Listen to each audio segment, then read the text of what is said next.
Well, thank you ever so much for joining us. This is the first of what will hopefully be a good series for us, where we're looking to get people to share their wisdom and have plenty of time for Q&A. So we've got a nice select group here. So you're going to be imparted with huge amounts of wisdom. So Paul is in a transition period for taking over ground level from Stuart. So we're getting some excellent input from Paul today. So I'm going to just hand over to Paul and share us your wisdom, sir.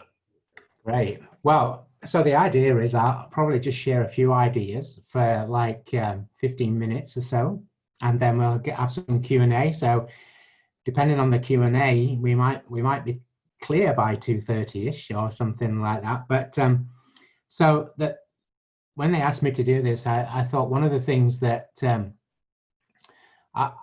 being on Zoom, lots of meetings I go into are quite boring and unproductive. So I thought about how to run a productive leadership, meeting, how to run any team meeting productively. And so I thought I'd just share, I guess, just 5 things really, 5 headlines, and then we can have a little bit of a chat really. So number 1, I guess then, is define the why. I think it's always important that people know the purpose of the meeting, even if you've got, I think, a regular meeting. So for example, a church leadership meeting, from time to time to revisit that and say, let's remember why we're here.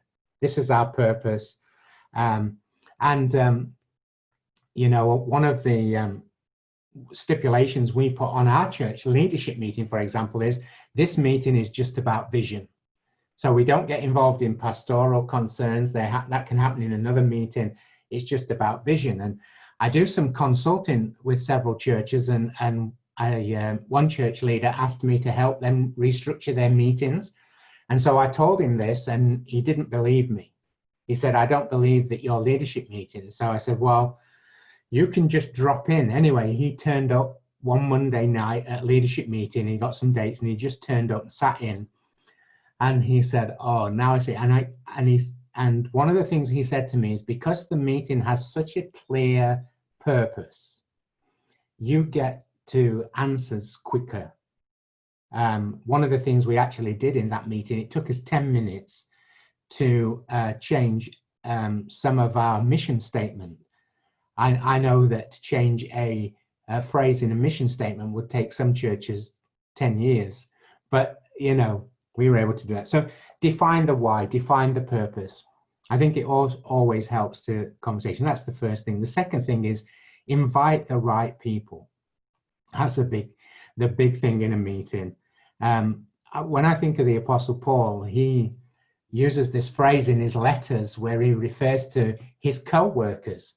And he has this phrase in the Greek of the co-worker is based on the idea of synergy. It comes from it. I can't remember exactly how the Greek is phrased, and I've not written it down, but it's a kind of derivative of that idea of synergy. And I think it's important to have the right people in whatever meeting you're going to have. Of course, some people, like if you have staff, you have a staff meeting, you've got your staff. Hopefully you've got the right people on staff to start with. But, if you're discussing a meeting about buildings, you need the right people who have got some kind of input, some kind of expertise within that. So I love that Paul uses that word around synergy. I also love the fact that Jesus, when Jesus is calling his disciples, it says he called to him those he wanted. I get a little bit naughty with that and think, well, there were some people who didn't make it. So there are obviously some people he didn't want. They weren't the right people for that group of team, that set of apostles. They were obviously right for something else, because God has a purpose for every person. So it's important to think that through. Who are the right people to have, excuse me, in the room? The second thing I would say is in a meeting, make sure you identify the next steps. So one of the things I find often when I I've got into the habit of asking some of our younger leaders, what did you think of that meeting? And one of the things they say, if it's not been a productive meeting, one of the things is, well, what's next? What are we meant to do? We just talked for 2 hours. And I think people of my age, we quite like talking for 2 hours. We just, the fact that anybody's talking to us is pretty, it's a win. But younger people want a bit more purpose, a bit more action. And so I always think define the next steps. What we've set a purpose, there's been a purpose for this meeting, an agenda, things we're going to discuss, but also the next steps. And so often at the beginning now of a meeting, I will say, the purpose of this meeting is X, Y, and Z. And at the end, hopefully, we will have come up with the next steps to do X, Y, and Z. So it's built in to the meeting structure. And I find when we do that, and we do that well, people really appreciate the fact that there's been a purpose and they feel they're going away with something. Keeping on track, I guess, with those next steps is identify the owners. What I mean by that is who's going to take responsibility. So maybe you've got 4 or 5 action points in a meeting. And sometimes I think, you know, talking like this, well, surely everybody would know this. Everybody would be aware of this. But I go to so many meetings where you leave having talked and there's no next step and nobody knows who's responsible to do what. And so the next time you come to the meeting, you just end up having the same conversation. So identify the owners. And that allows for feedback, and it allows for people to challenge and be challenged. And something we developed a few years ago in our church was something called, we called it the balanced ministry model.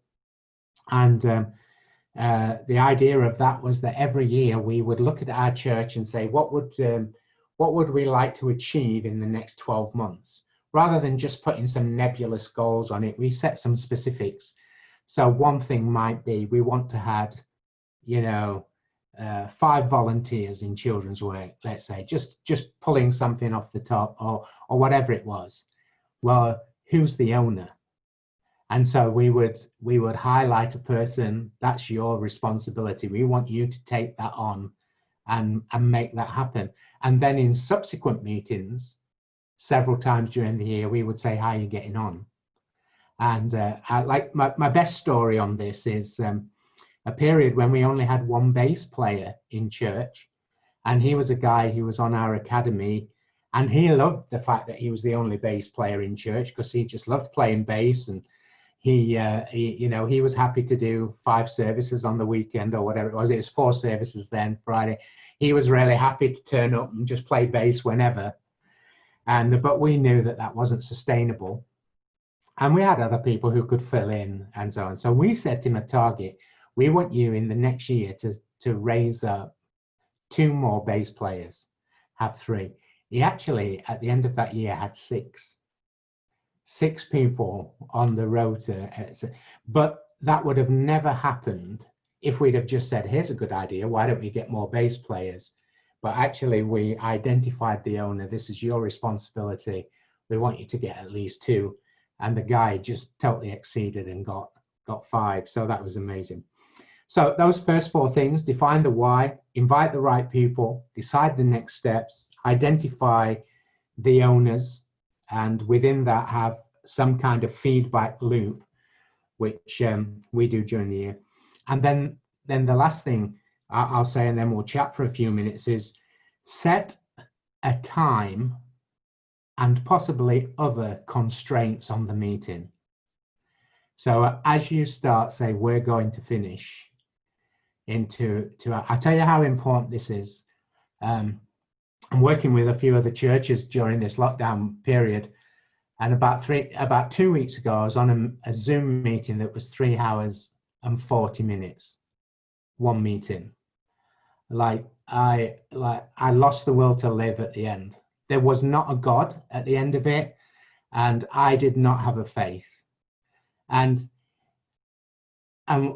actually, if we'd have said this meeting will last 2 hours, starts at 1, it'll finish at 3, I think we'd have got more done. Because something we don't realize is that constraints actually breed creativity. There's only 12 notes on that piano, but every piece of music is unique.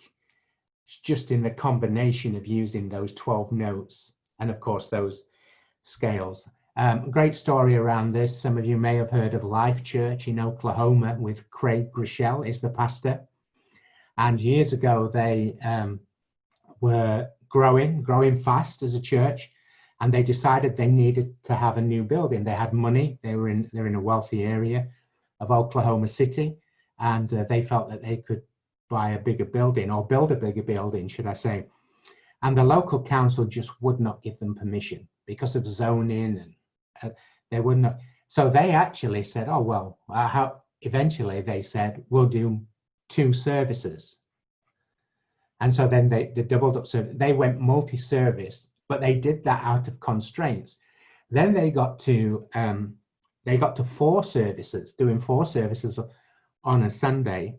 And there's a church consultant, a guy called Lyle Schaller, and he was talking with Craig one day, and Craig says, yeah, we're doing 4 services. We can't, on a weekend, we can't do any more than 4. And Lyle was saying, you should go to 5. And Craig says, no, we can't go to 5. We can't do 5. He says, that's the problem with you young guys. You're like, you believe that there's limits, you should go to 5. So they went to 5. 2 years later, they bumped into each other at in an airport. And Lyle said to Craig, how you doing? He says, oh, we're doing 7 services now on the weekend. And Lyle said, well, I actually never thought 7 services would be doable. To which Craig replied, that's the problem with you old guys. You think that there's limits. He turned it back on himself. But the point about that is the constraint of not being able to build a building actually fueled creativity. And I think in a meeting, setting some times and maybe other constraints can actually fuel creativity. One thing I did with our team a few years ago now, maybe 3 years ago, I took a problem to the team and I said, guys, this is a problem we've got. This is something we need to fix. We need to have a strategy. We need to have a solution. I'm going to leave the room and I'll come back in an hour and a half, and whatever you've decided, we will do. But we won't have a conversation in an hour and a half. We will do whatever you've decided. And they came up with a strategy, and it actually fixed that problem for us. Didn't fix it overnight. It took, the strategy needed 3 months to work through, but they did. But that constraint of that group having to come up with that solution in 90 minutes actually helped. And so I think creativity only ever happens with constraints. So they're my 5 thoughts. Define the why, invite the right people, decide the next step, identify the owners, and set time and other constraints where necessary. They're my thoughts on how to have a productive meeting. Happy for us now to have a chat for 10 or so minutes, and then Chris, you can go and work with those constraints on the piano.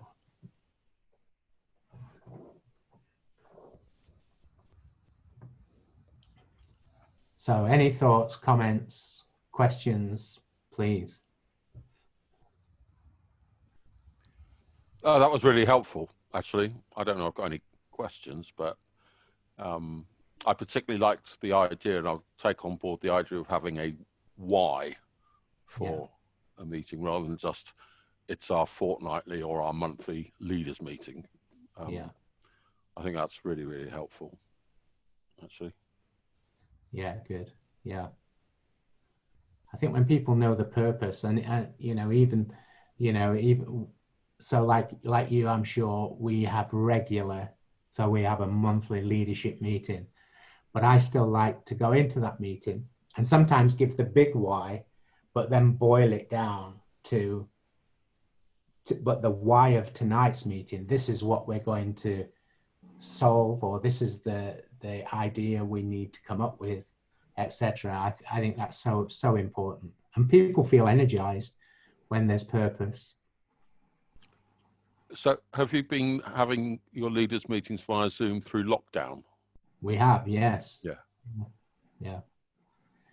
So we've kept the regularity, we've kept the rhythm as much as we can, increased the rhythm on one or two things, relaxed it on some others. So yeah, but as much as possible, kept it as normal. I do find it's a little more difficult to read the room on Zoom.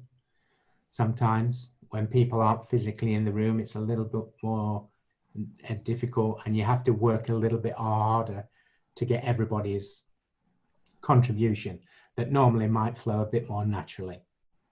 But that's just because I think people react to technology a little bit differently. So, yeah. We set up a staff meeting on a Tuesday. So we have normally our staff meetings on a Friday, which we've kept. And but we set up a second step because we're all been remote. We set up a staff meeting as an example on a Tuesday, 11 o'clock. And we said the purpose of this meeting is to have a cup of tea together or to have a coffee together. And you actually just turn up with tea and coffee. You cannot talk work, and you just, so we've just chatted them for 30 minutes. And so we've seen people's gardens, their pets, their tiling that they've been doing, their DIY. But it's been great just to try and connect people, just a little bit lightheartedly and friendship-wise. But again, we set the purpose of that meeting very clear, and we've never deviated from that. And sometimes when it's usually been me wanted to talk a little bit business, I've just asked a few people to stay on afterwards and say, can we have a little chat and done that, but not let it encroach on that meeting at all. Good. We've got quite a large leadership team, but it feels big. Is it 14? 14, yeah. So it does feel like we don't make many decisions. I find it quite frustrating. Any tips? Yes, well, I guess to set the goal at the beginning, we are going to decide. We're going to talk about X, and we're going to decide. So let's set a time, and we are going to decide by 9 p.m.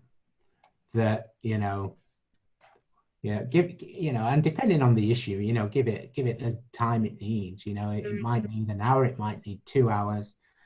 I won't really go beyond that, but just actually saying we're going to make a decision tonight, and then when you chair that meeting, you've obviously got to be aware of that time where you're coming up to 20 minutes left. You've got to be sort of then saying, okay, let's come down to a place of consensus or agreement as much as we can, and we need to make this decision.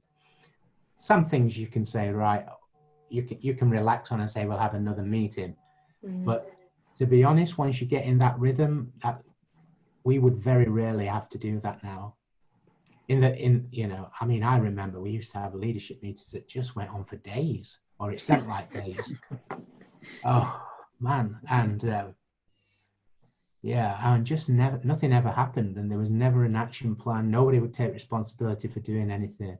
So we had to work through all of that. So it's just step by step, but put some constraints in, put some clarity in, and just, I guess initially you just have to be a little bold and steering and just saying, come on, we need to come to that conclusion. We need to come to that answer, and tell them why it matters. Tell the kingdom's at stake here. We've not got 3 years to decide on the color of the chairs. Put some urgency. That's another thing. The urgency. We need to make this decision because there's people's lives at stake, and And I actually believe that. That's not me just spinning or giving a tactic. I actually believe that we need to be efficient in our leadership because lives are at stake. I've just got, I think I might have a parcel delivered. Just have a Brilliant. Sorry, Jonathan, whereabouts are you? I'm in Harlow in Essex. All right, okay. Yeah. One thing my dad sometimes does as a church leader, he's David Jones from City Church. And one thing they've done before in leadership meetings, if they're stuck on a point, he would have them all stand up and would say, we are not sitting down until we've finished this point. Oh, that's brilliant. Wow. Until this point is done, we are not allowed to sit down. And that just, I don't know if he does it anymore, it's what he used to do, but that just used to help them kind of get the point over, get it done, and then they could all sit back down again. Very good. Very good. Sounds like a good plan. Yeah. Who's that, Steph? Who does that? Dad used to do it. Yeah. He used to get the leadership team to stand up and they won't sit down until they've finished the point, if they would just kept going on and on. There's a great book by Patrick Lencioni called Death by Meeting. I really recommend that. And obviously it's from a business perspective in a business world, but he talks about, you know, like he calls it, I think he calls that meeting the daily catch up. And that's literally a stood up meeting and it lasts for however long. And it's a great book actually. And sometimes, I'm not sure if he does it in that one, but sometimes he writes in story form. So rather than just giving you, like I've done, here's my 5 points for a great meeting, he tells a story. And so, and as well as getting the point, I'm not quite sure if Death by Meeting is one of those or whether that's more of a structured, you know, point-led book or not, but it's a great book. I really recommend it. What was his name, Paul? Patrick Lencioni. That's Lencioni.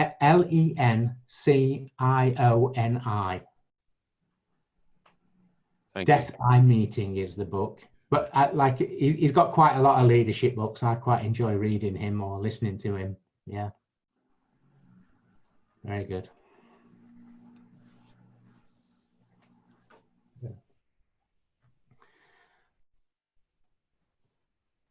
So on our leaders meeting, we have a time constraint of 2 hours.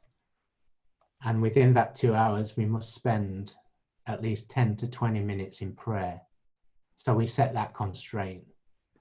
So we start at 8. When it gets to 9:30, we're going to be praying in 10 minutes. You know, sometimes that will slip, but we won't allow ourselves to not have at least 10 minutes prayer at the end. As a result, we start with prayer, but prayer at the end as a result of our discussions.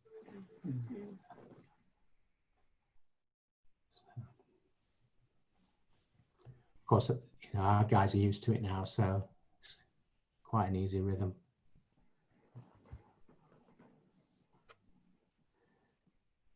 Do you have a big leadership team? Sorry? Do you have a big leadership team? So it's 10, I think, people, or is it 12 now? 11. It's actually 11. Yeah, that's our core leadership team. Yeah. Sorry, could you just run through, Paul, the main, I've found a pen and paper now, the main headings again. I've got Yes. the why and the next steps, but... Yeah, so the first one was define the why. The second was invite the right people. The third one is the next step. I've got another parcel. Got online shopping going on. I hope not. It's the Jimmy's been spending. Yeah, who know what he's been doing in lockdown. It's the delivery driver. He's probably going to deliver a couple of doors up and they're not in, so it's like, oh, Yeah, in there. yeah. It's my wife's birthday on Friday, so they're all for her. Oh, And this is one I've not bought, so I've no idea what that is. So, yeah, where did we get to? So the third define the why, invite the right people, next steps, I think. Yeah, and then the fourth one is identify the owners. Oh, yes. So who will take responsibility? That's important.